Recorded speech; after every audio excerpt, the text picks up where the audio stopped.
Richard Holden. Deputy Speaker, I'd like to echo many of the words of my honourable friend from Newcastle-under-Lyme around the coronavirus outbreak.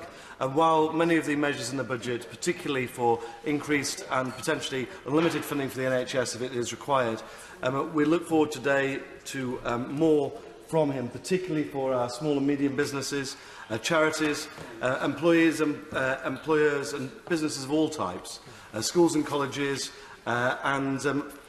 particularly in areas like mine where people don't have the option often to work from home, in the manufacturing sector or in the tourism sector and leisure sector, also massively affecting our high streets, specific measures will be brought forwards to look after them. But one final plea from myself on the coronavirus is please, honourable members and their communities, sign up to become Red Cross Community Reserve volunteers. A very effective way of getting involved in your local community, particularly if the coronavirus spreads out rapidly, as one would expect it to do over the next few weeks.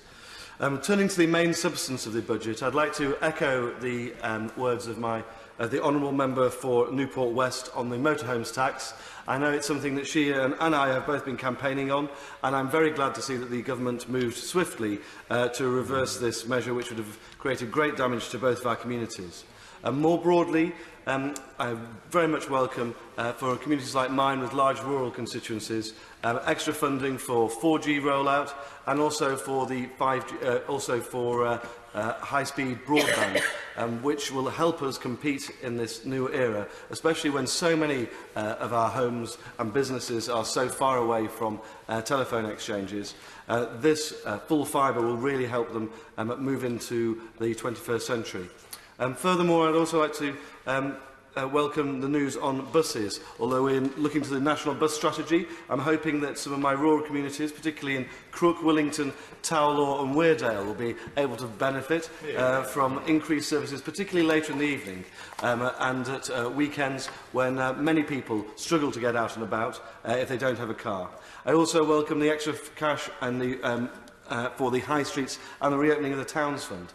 My constituency didn't get any of this money in recent years, and I know particularly the areas of Concert and the villages in the south of my constituency are really looking forward to working with Durham County Council to make bids for this money. Research and development is also immensely important to my constituency, lying just outside the university town of Durham. We are really looking forward to cash in this area, particularly as some of the university facilities brush the edge of my constituency. And this extra money, looking to the future and how we can really upskill the economy going forwards, is something that we'd like to see. And I'd really also welcome the words from the honourable member for Aberavon, who said that steel is not a sunset industry. You can certainly see this in the north east of England with the Mayor of Teesside, Ben Houchin, bringing back steel making to the region. As far as the transport infrastructure goes, the extra over £100 billion of investment, taking us up to £640 billion over the next few years, is most welcome. We really need to see our region tied in to the major transport hubs across the north east, and I very much hope that Concert and the surrounding area will get its connection over the next few years into Newcastle so that we can be part of that growing and thriving city. Just before I finish, I just have to pay tribute to some of the maiden speeches from other honourable members. The member for Blythe Valley on election night certainly gave me the first indication that it was actually possible that I might be entering this place, and I would like to pay tribute to him and his wife Maureen, actually, for the welcome that they've given me since I joined this House.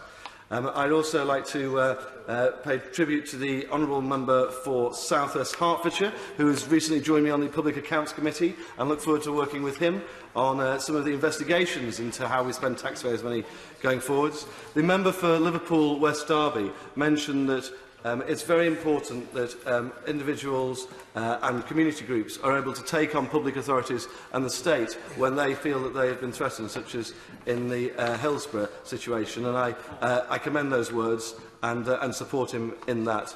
And the honourable member for Derbyshire Dales spoke of the Prime Minister's rough and tumble approach to politics. and I'm sure that she'll be more than capable of dealing with the rough and tumble of this place going forward. Thank you very much. Yeah.